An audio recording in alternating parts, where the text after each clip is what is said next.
അമേരിക്കയിലെ ടെക്സസ് സ്റ്റേറ്റിലെ മിന്നൽ പ്രളയ ദുരിതം ഇനിയും അവസാനിച്ചിട്ടില്ല.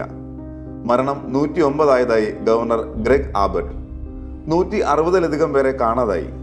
ചെളി നിറഞ്ഞ ഗ്വാഡലൂപ്പ് നദീതീരത്ത് ഹെലികോപ്റ്ററുകളും നിരീക്ഷണ വിമാനങ്ങളും ഉപയോഗിച്ച് തിരച്ചിൽ തുടരുന്നു.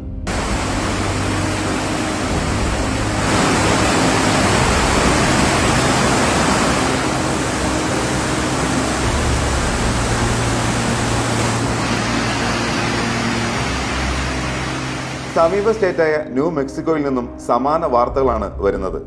ഇവിടെ വീടുകൾ മുഴുവനായി ഒലിച്ചു പോകുന്നതിന്റെ ഭീതിപ്പെടുത്തുന്ന ദൃശ്യങ്ങൾ സമൂഹ മാധ്യമങ്ങളിൽ പ്രചരിക്കുന്നുണ്ട്.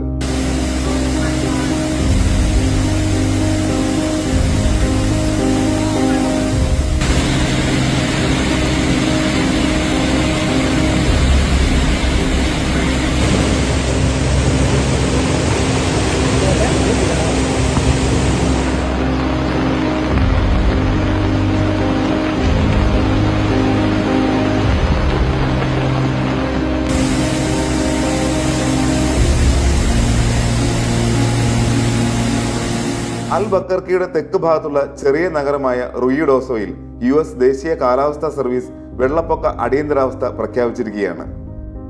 റുയിഡോസോ നദി 20 അടിയിൽ കൂടുതൽ ഉയരത്തിലാണ് ഒഴുകിയെത്തിയത്. പ്രദേശത്തെ നിരവധി പാലങ്ങൾ വെള്ളത്തിനടിയിലായെന്നും ഇതുവരെ പ്രദേശത്ത് ആളപായമോ മരണമോ റിപ്പോർട്ട് ചെയ്തിട്ടില്ലെന്നും റുയിഡോസോ മേയർ ലിൻ ക്രോഫർഡ് പറഞ്ഞു.